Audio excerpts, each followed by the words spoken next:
Dr. Bruno? Boa tarde, Rubem. É um prazer estar conversando contigo, com os ouvintes. Falei certo? É LOS? Isso aí. Simples. Simples. O que não é simples talvez seja o assunto de hoje, que é a doença de Parkinson. E pelo que se caracteriza essa doença, Dr. Bruno? Então, de maneira, tentando simplificar, né, para os ouvintes entenderem, ela é uma doença neurodegenerativa. O que é isso? Doenças neurodegenerativas ocorrem quando a gente tem uma degeneração de uma determinada parte do cérebro, né?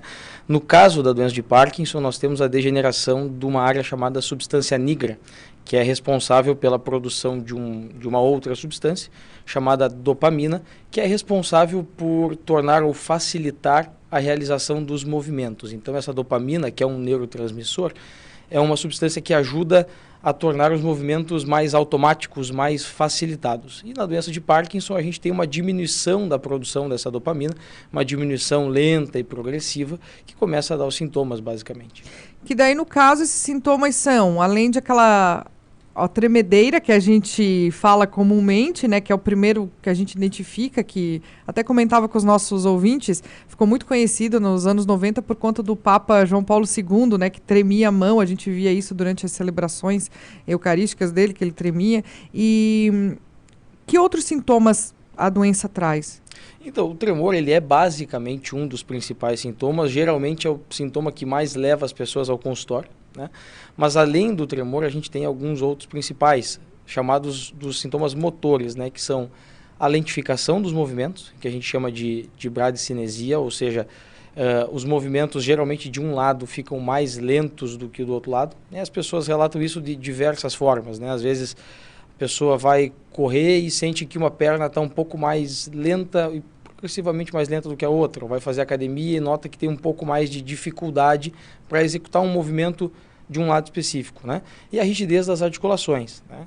Então, essa soma de fatores, né? O tremor, a rigidez das articulações, a lentificação dos movimentos também atrapalham a marcha. Então, a gente tem alguns sintomas também de marcha, dificuldade para deambular, fica um pouco mais difícil realizar a caminhada. Então, esses são os principais sintomas motores, né?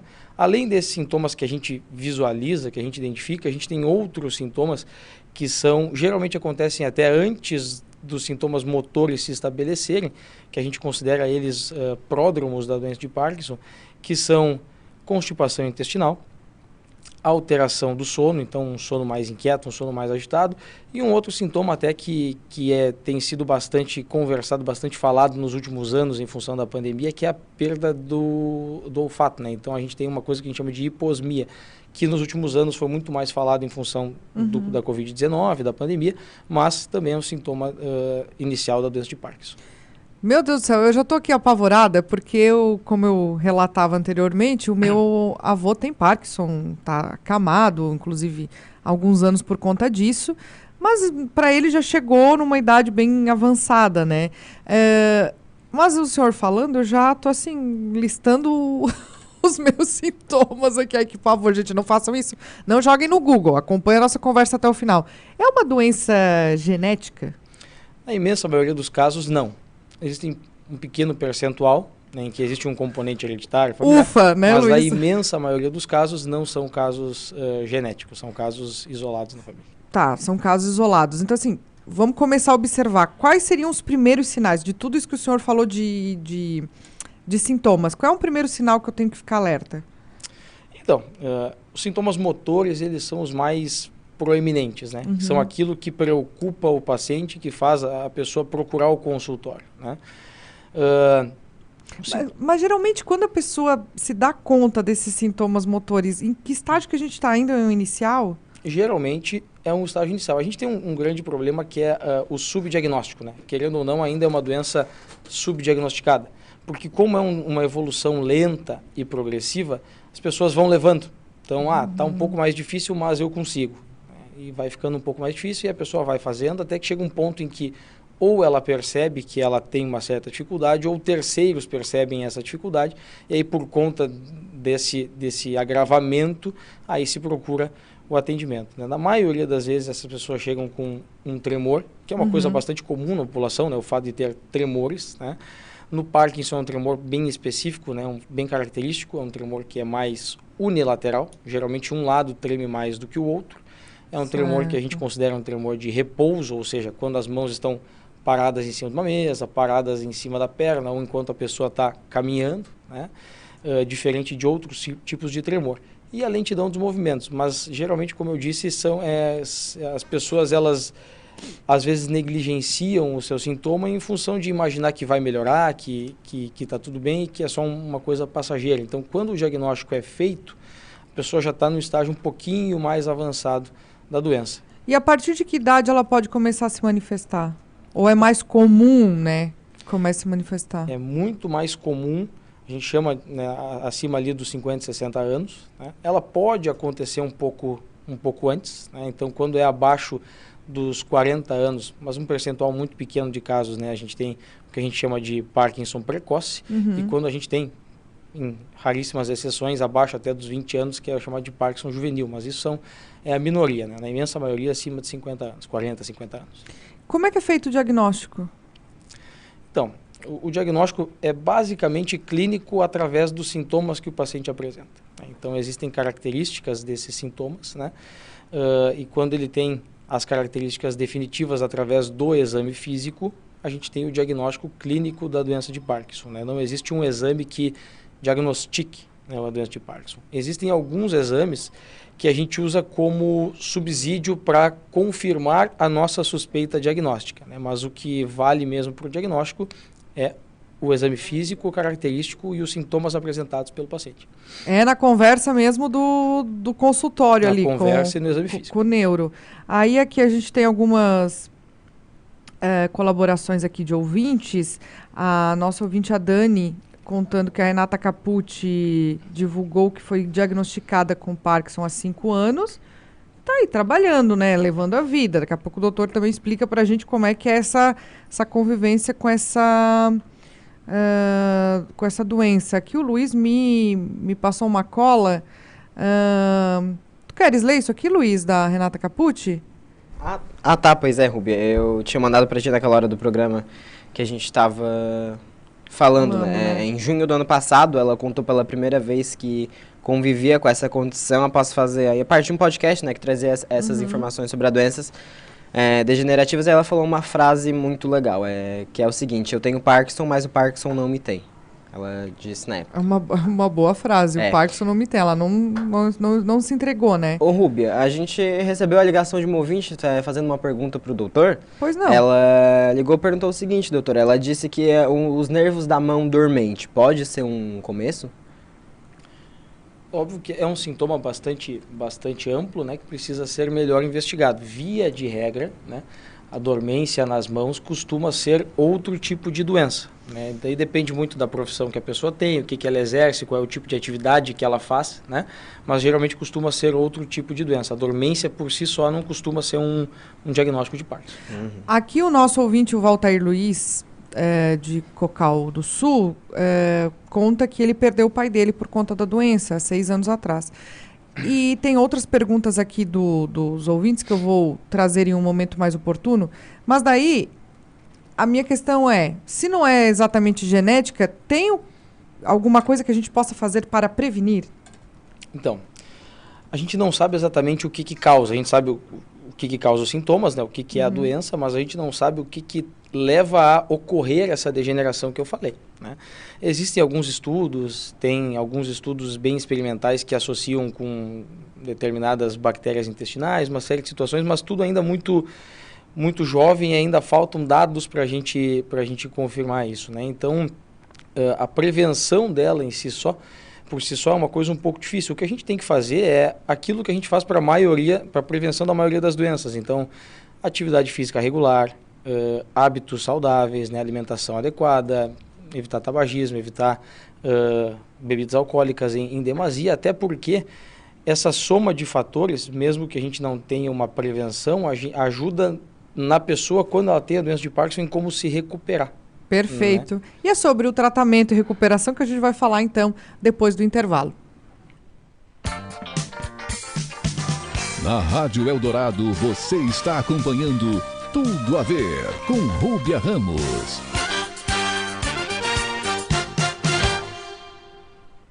Giasse Supermercado.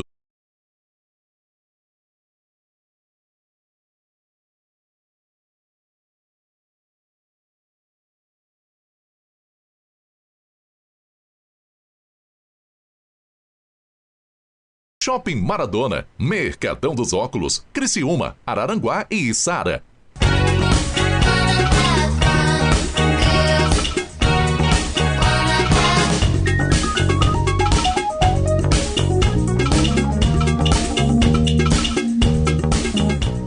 Horas e 27 minutos de volta com o nosso Tudo a Ver, hoje recebendo o Dr. Bruno Loz, que é neurocirurgião, hoje elucidando, né, pra gente, falando sobre a doença de Parkinson, mal de Parkinson, que era chamada antigamente. Hoje não se usa mais o mal, né? Hoje é doença.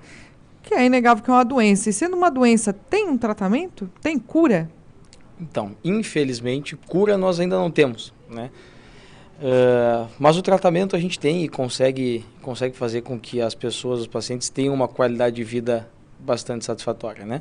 Então o tratamento a gente inicia ele basicamente com aquilo que a pessoa perdeu, né? A gente conseguiu, após a década de 50, sintetizar e produzir a dopamina, né? Então o principal tratamento é com a dopamina. Então, a gente dá aquilo que o paciente perdeu, aquilo que ele não produz mais, a gente vai repondo para o paciente, né? Então, o tratamento, obviamente, ele é multidisciplinar. É muito importante a atividade física, tem diversos estudos recentes saindo falando dos benefícios da atividade física em quem já fazia atividade física e quem passou a fazer depois da doença de Parkinson, como a pessoa apresenta um resultado melhor, né? E além da atividade física, tem fisioterapia, tem fonoaudiologia para aquelas pessoas que já estão com uma dificuldade para deglutição, para fala, por exemplo, né? E o medicamento, né? O medicamento que é o levodopa, amplamente conhecido, que é a dopamina que a gente dá para o paciente para tentar melhorar os sintomas, basicamente, né? O nosso ouvinte está perguntando aqui se é verdade que o canabidiol ameniza o problema. Então, o canabidiol é também uma droga amplamente estudada nos últimos anos, né? Que é estabelecida, comprovadamente eficaz para algum tratamento de alguns tipos de epilepsia, né? O que nós temos é alguns estudos que estão sendo feitos com o canabidiol para outras doenças, inclusive doença de Parkinson, que estão tendo sim um resultado animador, né? Mas esse resultado animador ele ainda não nos permite usar o canabidiol amplamente, né, na nossa rotina. Acho que alguns estudos ainda precisam sair para que a gente consiga, se comprovado for, utilizar ele da melhor maneira possível. É uma área que estão tateando muito, né? Você, como profissional da área, acha que não tem muito interesse da indústria, talvez, em desenvolver mais tratamentos, medicamentos? O que acontece? Por que a gente está tão engatinhando? Agora é só pela polêmica mesmo. Sobre o canabidiol? Não, sobre o Parkinson. O canabidiol, a gente entende os desdobramentos que tem, mas a questão do Parkinson, parece que está tudo tão tateando. Por que é tudo tão recente, Porque, na verdade, assim, a levodopa, que é aquele que é o principal tratamento, ele funciona muitíssimo bem. Na maioria dos pacientes funciona muitíssimo bem. E a partir do momento em que os pacientes vão tendo uma sobrevida maior, ou seja, as pessoas vivem mais, né? As pessoas diagnosticam mais, né? Aquilo que a gente falou sobre a Renata Capucci, né? É importante que até as pessoas que têm uma exposição pública, muitas vezes elas expõem o seu problema e trazem luz a um problema que às vezes é desconhecido das pessoas ou é negligenciado pelas pessoas. Então a gente aumenta o diagnóstico, aumenta a sobrevida dos pacientes. É visível que a sobrevida desses pacientes com a doença, então eles vão progredindo na doença. Então aquilo que o levodopa ajudava de maneira significativa e ajudava muita gente, as pessoas passam a precisar de outras alternativas junto com a levodopa, né? E dentro dessas alternativas existem outros medicamentos que são utilizados já de maneira bastante eficaz e comprovada e outros que vão sendo estudados e colocados no dia a dia. Como é que essa doença vai progredindo?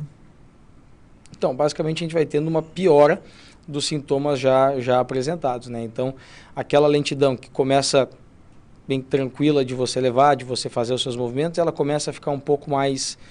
Paulatinamente, ela vai ficando um pouco mais intensa, né?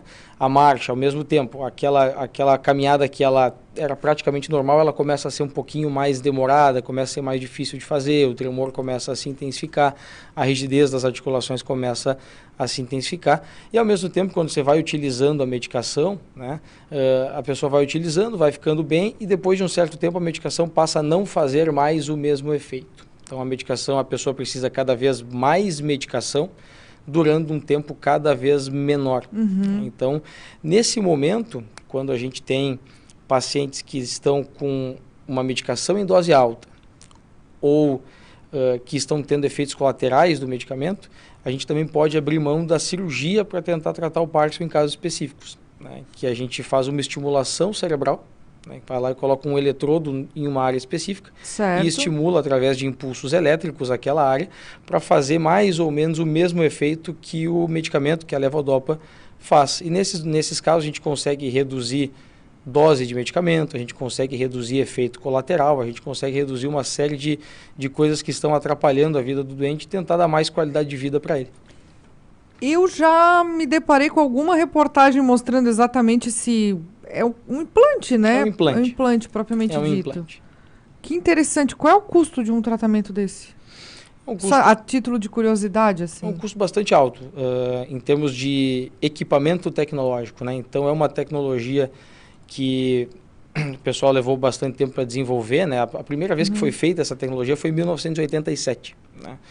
Para vocês terem uma ideia, a cirurgia era o tratamento do Parkinson antes do remédio, lá na década de 50. Certo. Só que era uma outra cirurgia, uma cirurgia em que a gente era causada uma lesão no cérebro, então outra tecnologia, outra medicina, os resultados não eram satisfatórios, né? E o levodopa chegou para assumir de vez o mercado e tratar de maneira eficaz esses pacientes com Parkinson.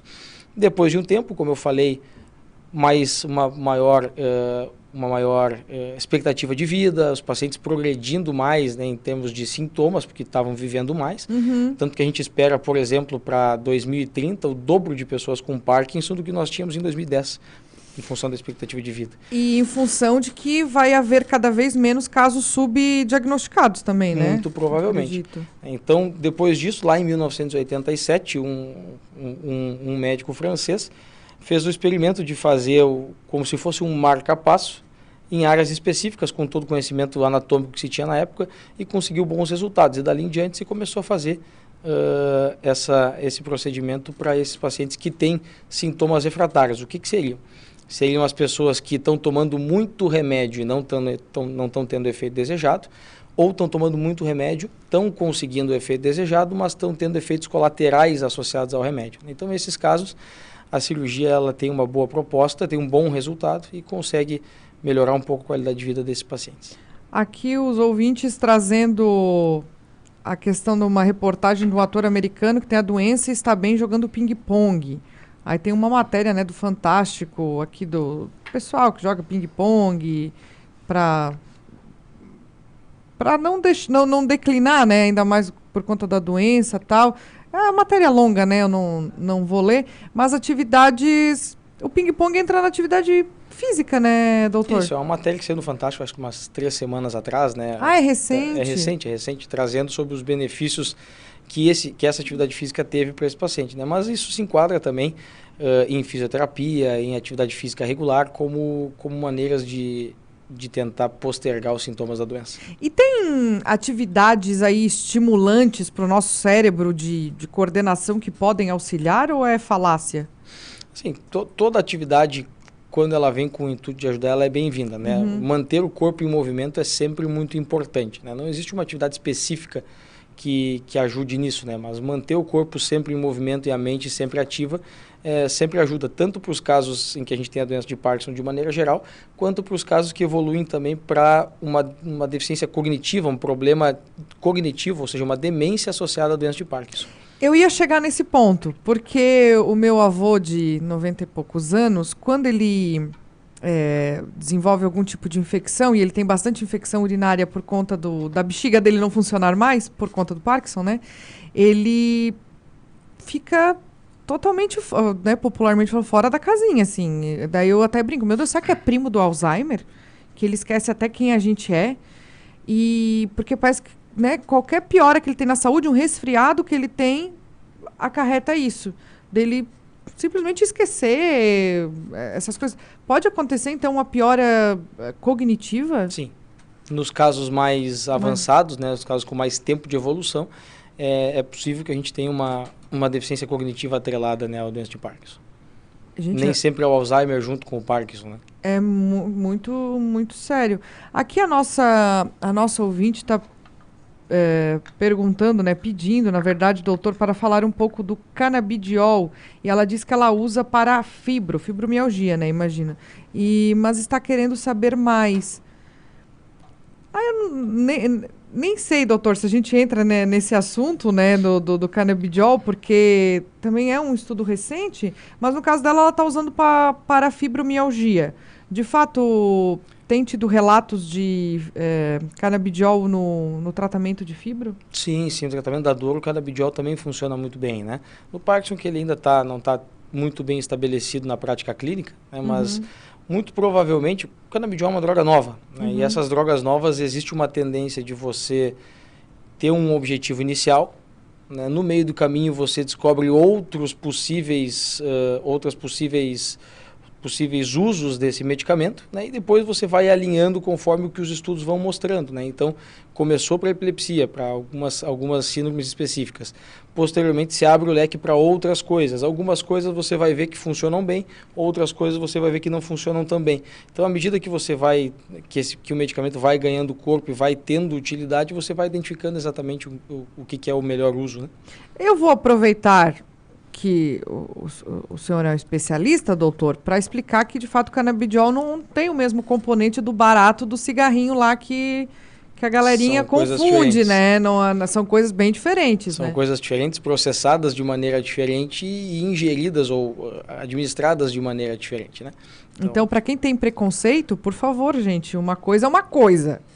Canabidiol é outra coisa, né? Exatamente. Então, gente, já tiramos aí a pecha, né, do canabidiol. Vamos fazer um intervalo, daqui a pouquinho a gente responde mais perguntas dos ouvintes. A ver, hoje recebendo o doutor Bruno Loss, que é neurocirurgião, hoje elucidando, né, pra gente, falando sobre a doença de Parkinson, mal de Parkinson, que era chamada antigamente. Hoje não se usa mais o mal, né? Hoje é doença. Que é inegável que é uma doença. E sendo uma doença, tem um tratamento? Tem cura? Então, infelizmente, cura nós ainda não temos, né? Mas o tratamento a gente tem e consegue fazer com que as pessoas, os pacientes, tenham uma qualidade de vida bastante satisfatória, né? Então, o tratamento a gente inicia ele basicamente com aquilo que a pessoa perdeu, né? A gente conseguiu, após a década de 50, sintetizar e produzir a dopamina, né? Então, o principal tratamento é com a dopamina, né? Então, a gente dá aquilo que o paciente perdeu, aquilo que ele não produz mais, a gente vai repondo para o paciente, né? Então, o tratamento, obviamente, ele é multidisciplinar. É muito importante a atividade física, tem diversos estudos recentes saindo falando dos benefícios da atividade física em quem já fazia atividade física e quem passou a fazer depois da doença de Parkinson, como a pessoa apresenta um resultado melhor, né? E além da atividade física, tem fisioterapia, tem fonoaudiologia para aquelas pessoas que já estão com uma dificuldade para deglutição, para fala, por exemplo, né? E o medicamento, né? O medicamento que é o levodopa, amplamente conhecido, que é a dopamina que a gente dá para o paciente para tentar melhorar os sintomas, basicamente, né? O nosso ouvinte está perguntando aqui se é verdade que o canabidiol ameniza o problema. Então, o canabidiol é também uma droga amplamente estudada nos últimos anos, né? Que é estabelecida, comprovadamente eficaz para algum tratamento de alguns tipos de epilepsia, né? O que nós temos é alguns estudos que estão sendo feitos com o canabidiol para outras doenças, inclusive doença de Parkinson, que estão tendo sim um resultado animador, né?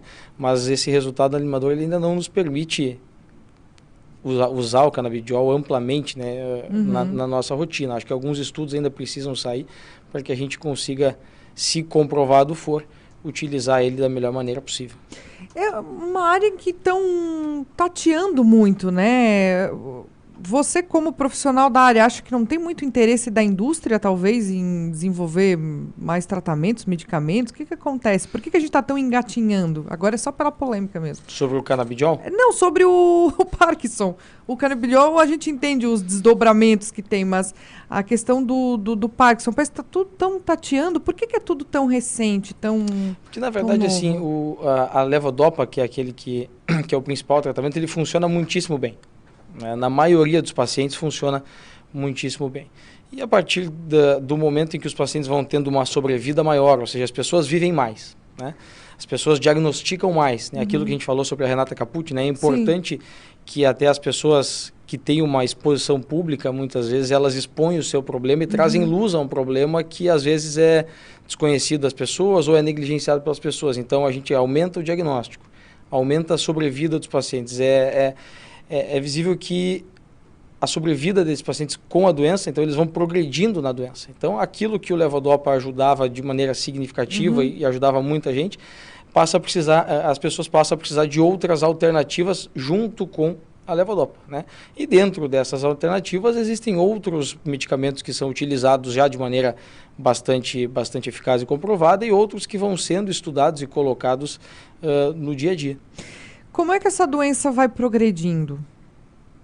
Então, basicamente, a gente vai tendo uma piora dos sintomas já apresentados, né? Então, aquela lentidão que começa bem tranquila de você levar, de você fazer os seus movimentos, ela começa a ficar um pouco mais... Paulatinamente, ela vai ficando um pouco mais intensa, né? A marcha, ao mesmo tempo, aquela caminhada que ela era praticamente normal, ela começa a ser um pouquinho mais demorada, começa a ser mais difícil de fazer, o tremor começa a se intensificar, a rigidez das articulações começa a se intensificar. E, ao mesmo tempo, quando você vai utilizando a medicação, né, a pessoa vai utilizando, vai ficando bem, e depois de um certo tempo a medicação passa a não fazer mais o mesmo efeito. Então, a pessoa precisa cada vez mais medicação, durando um tempo cada vez menor. Então, nesse momento, quando a gente tem pacientes que estão com uma medicação em dose alta ou que estão tendo efeitos colaterais do medicamento, a gente também pode abrir mão da cirurgia para tentar tratar o Parkinson em casos específicos, né? Que a gente faz uma estimulação cerebral, né? Vai lá e coloca um eletrodo em uma área específica e estimula através de impulsos elétricos aquela área para fazer mais ou menos o mesmo efeito que o medicamento, que a levodopa, faz. E nesses casos a gente consegue reduzir dose de medicamento, a gente consegue reduzir efeito colateral, a gente consegue reduzir uma série de coisas que estão atrapalhando a vida do doente e tentar dar mais qualidade de vida para ele. Eu já me deparei com alguma reportagem mostrando exatamente se... É um implante, né? É um implante. É um implante propriamente dito. Implante. Que interessante. Qual é o custo de um tratamento desse? A título de curiosidade, assim. É um custo bastante alto, em termos de equipamento tecnológico, né? Então, é uma tecnologia que o pessoal levou bastante tempo para desenvolver, né? A primeira vez que foi feita essa tecnologia foi em 1987, né? Para vocês terem uma ideia, a cirurgia era o tratamento do Parkinson antes do remédio, lá na década de 50. Certo. Só que era uma outra cirurgia, uma cirurgia em que era causada uma lesão no cérebro, então outra tecnologia, outra medicina, os resultados não eram satisfatórios, né? E o levodopa chegou para assumir de vez o mercado e tratar de maneira eficaz esses pacientes com Parkinson. Depois de um tempo, como eu falei, uma maior expectativa de vida, os pacientes progredindo mais, né, em termos de sintomas, porque estavam vivendo mais. Tanto que a gente espera, por exemplo, para 2030, o dobro de pessoas com Parkinson do que nós tínhamos em 2010, em função da expectativa de vida. E em função de que vai haver cada vez menos casos subdiagnosticados também, né? Muito provavelmente. Então, depois disso, lá em 1987, um médico francês fez o experimento de fazer como se fosse um marca-passo em áreas específicas, com todo o conhecimento anatômico que se tinha na época, e conseguiu bons resultados. E dali em diante se começou a fazer esse procedimento para esses pacientes que têm sintomas refratários. O que seriam? Seriam as pessoas que estão tomando muito remédio e não estão tendo o efeito desejado, ou estão tomando muito remédio, estão conseguindo o efeito desejado, mas estão tendo efeitos colaterais associados ao remédio. Então, nesses casos, a cirurgia ela tem uma boa proposta, tem um bom resultado e consegue melhorar um pouco a qualidade de vida desses pacientes. Aqui os ouvintes trazendo a questão de uma reportagem de um ator americano que tem a doença e está bem jogando ping-pong. Aí tem uma matéria, né, do Fantástico, aqui do pessoal que joga ping-pong para não declinar, né, ainda mais por conta da doença e tal. É uma matéria longa, né, eu não vou ler, mas atividades... O ping-pong entra na atividade física, né, doutor? Isso, é uma matéria que saiu no Fantástico, acho que umas 3 semanas atrás, né? Ah, é recente? É recente, trazendo sobre os benefícios que essa atividade física teve para esse paciente, né? Mas isso se enquadra também em fisioterapia, em atividade física regular, como maneiras de de tentar postergar os sintomas da doença. E tem atividades aí estimulantes para o nosso cérebro de coordenação que podem auxiliar ou é falácia? Sim, toda atividade, quando ela vem com o intuito de ajudar, ela é bem-vinda, né? Manter o corpo em movimento é sempre muito importante, né? Não existe uma atividade específica que ajude nisso, né? Mas manter o corpo sempre em movimento e a mente sempre ativa sempre ajuda, tanto para os casos em que a gente tem a doença de Parkinson de maneira geral, quanto para os casos que evoluem também para uma deficiência cognitiva, um problema cognitivo, ou seja, uma demência associada à doença de Parkinson. Eu ia chegar nesse ponto, porque o meu avô de 90 e poucos anos, quando ele desenvolve algum tipo de infecção, e ele tem bastante infecção urinária por conta da bexiga dele não funcionar mais, por conta do Parkinson, né? Ele fica totalmente, né, popularmente falando, fora da casinha, assim. Daí eu até brinco, meu Deus, será que é primo do Alzheimer? Que ele esquece até quem a gente é?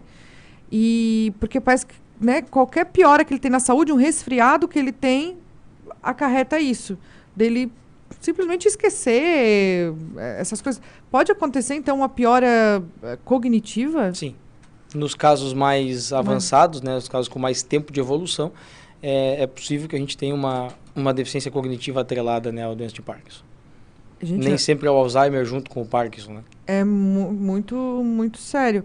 Aqui a nossa ouvinte está perguntando, né, pedindo, na verdade, doutor, para falar um pouco do canabidiol. E ela diz que ela usa para fibromialgia, né, imagina. Mas está querendo saber mais. Eu nem sei, doutor, se a gente entra, né, nesse assunto, né, do canabidiol, porque também é um estudo recente, mas no caso dela ela está usando para fibromialgia. De fato, tem tido relatos de canabidiol no tratamento de fibro? Sim, no tratamento da dor o canabidiol também funciona muito bem, né? No Parkinson, que ele ainda não está muito bem estabelecido na prática clínica, né, mas muito provavelmente o canabidiol é uma droga nova, né? E essas drogas novas, existe uma tendência de você ter um objetivo inicial, né? No meio do caminho você descobre outros possíveis usos desse medicamento, né? E depois você vai alinhando conforme o que os estudos vão mostrando, né? Então, começou para epilepsia, para algumas síndromes específicas. Posteriormente, se abre o leque para outras coisas. Algumas coisas você vai ver que funcionam bem, outras coisas você vai ver que não funcionam tão bem. Então, à medida que você que o medicamento vai ganhando corpo e vai tendo utilidade, você vai identificando exatamente o que é o melhor uso, né? Eu vou aproveitar que o senhor é um especialista, doutor, para explicar que, de fato, o canabidiol não tem o mesmo componente do barato do cigarrinho lá que a galerinha confunde, né? São coisas bem diferentes, São né? coisas diferentes, processadas de maneira diferente e ingeridas ou administradas de maneira diferente, né? Então, para quem tem preconceito, por favor, gente, uma coisa é uma coisa. Canabidiol é outra coisa, né? Exatamente. Então, gente, já tiramos aí a pecha, né, do canabidiol. Vamos fazer um intervalo, daqui a pouquinho a gente responde mais perguntas. De volta com Tudo a Ver, são 3h46. Hoje a gente está falando sobre doença de Parkinson, conhecendo mais, né, sobre essa doença que ainda como nos traz o Dr. Bruno Loz, é uma doença com subdiagnóstico, né? Então, tem muita gente aí que está carecendo de um alerta, né, para ficar de olho. E, a grosso modo, a gente pode dizer que a gente manda o comando para os nossos músculos, para o nosso corpo, e ele para de fazer, né? Exatamente. Assim, começa a arrastar não a perna, mas ficar pesada e tal. Então, interessante essa observação, né? Essa consciência corporal. Por isso que eu acho que quem faz atividade física regular consegue pensar esses sintomas com mais facilidade, né, doutor? Sem dúvida. E mais cedo, né? Então, quanto mais cedo a gente diagnosticar, mais fácil vai ser o tratamento. Quanto mais cedo se diagnostica, mais fácil você começa antes a tomada da medicação, né? E a tua qualidade de vida melhora de maneira substancial. E daí mais rápido. isso vai fazer com que ela evolua também de forma mais lenta? Não, na verdade, assim, a progressão da doença, ela se mantém, né? Cada pessoa vai ter uma progressão num ritmo diferente. Certo. Né? E a progressão, ela se mantém. O que acontece é que a gente consegue estabilizar os sintomas da doença, né? E depois, quando é necessário a cirurgia, nos casos em que é necessária a cirurgia, a gente consegue reduzir a dose de medicação para fazer com que a medicação, junto com a estimulação, forneçam mais ou menos a mesma coisa que antes só a medicação em dose mais alta conseguia. Então, eu consigo utilizar menos medicação e durar mais tempo o uso dessa medicação junto com a estimulação. A Sandra Saturno fala aqui do pai dela, que foi diagnosticado em 2013 com Parkinson. Fez o tratamento, aqui ela cita alguns medicamentos e diz que está na fila para a cirurgia de, então, instalação desse dispositivo. Aí o senhor poderia explicar para a gente que não está assim tão fácil, né, para o pessoal que está em casa, não é assim fácil de encontrar pelo SUS? Como é que é o procedimento? Então, esse procedimento ele não é amplamente disponibilizado pelo SUS, né? Não é como outros procedimentos neurocirúrgicos em que a pessoa é encaminhada para o ambulatório e tem ali o seu problema, o seu tumor benigno, o seu problema na coluna, enfim, e a pessoa passa pela cirurgia. Existem alguns centros que são permitidos no país, poucos centros, né, que são permitidos no país, onde existe a disponibilidade desse tratamento pelo SUS, né? Então, em São Paulo existem alguns centros, Porto Alegre também tem. Então, algumas pessoas que têm o Parkinson já numa condição mais avançada são encaminhadas para esses centros, né? A grande questão é que nos últimos anos, por exemplo, em função da pandemia, então 2020, 2021 ali, e um pouco de 2022, até esses centros mais especializados precisaram suspender um pouco as suas atividades em função da pandemia. Então, aquela fila que já era grande antes, ela agora também está até maior do que estava antes. Mas sim, existem alguns centros que disponibilizam a tecnologia. Muito interessante. Vem aqui deixa eu ver quem foi que mandou. A Ivone mandou aqui pra gente. Dr. Bruno Loz, médico muito bom, nota 1000. Elogios. Obrigado, aí para o doutor, muito bem. Um abraço também para o Wesley, que se junta aqui à nossa conversa, né? Sempre bom ter a interação dos nossos ouvintes. Daí, como a gente falou um pouquinho da questão do canabidiol anteriormente, vieram outras dúvidas dos nossos ouvintes, mas o doutor já explicou bem aqui que para o Parkinson ainda é novo, né? Mais Pode tratado ser que no futuro tenha, assim, uma ampla utilização, mas ainda é muito recente. Aí a nossa ouvinte pergunta para o doutor que fala em droga, seria droga ou remédio para a cura? Aí, semântica, né? Quando a gente fala em droga, né, nesse caso a gente está se referindo a medicações, né? Então, o levodopa é a medicação utilizada no Parkinson, o canabidiol não é o cannabis que se utiliza de maneira recreacional, é o canabidiol manipulado de maneira adequada para ser utilizado como um medicamento mesmo. Mas ainda é interessante ver que como isso vai muito de profissional para profissional, né? Indicar, verificar exatamente o caso de quem precisa, olhar caso a caso, né, Sim. doutor? Como você disse para mim aqui no intervalo, o senhor é conservador, né, com relação a algumas técnicas, né? Em relação ao canabidiol, como eu disse antes, algumas coisas são muito bem evidenciadas e com uma eficácia bastante consolidada, outras ainda não, né? Então, em alguns casos é prudente que se use o que é amplamente conhecido, amplamente eficaz, e posteriormente, né, em alguns casos em que talvez não responda tão bem ao tratamento padrão, se possa utilizar desses medicamentos como uma tentativa, né? Para a gente encerrar, uma pergunta genérica e bem curiosa minha. Todo mundo, a partir de uma certa idade, tem que começar a fazer alguns exames de check-up aí, que são bem comuns. Mas a partir de que idade a gente tem que começar a ir a um neurologista? Então, o neurologista é o médico que trata, né, basicamente dor de cabeça, pacientes com epilepsia, né? Então são determinadas condições, né? Se eu não tenho nada disso, mas tem alguma idade que é bom eu lá... vou lá visitar a pessoa gosta de médico, né? Tu viu, né? O que é hipocondríaco, a pessoa hipocondríaca, ela tá catando um negócio pra... Nunca fui no neurologista. Vou lá. Sob que pretexto?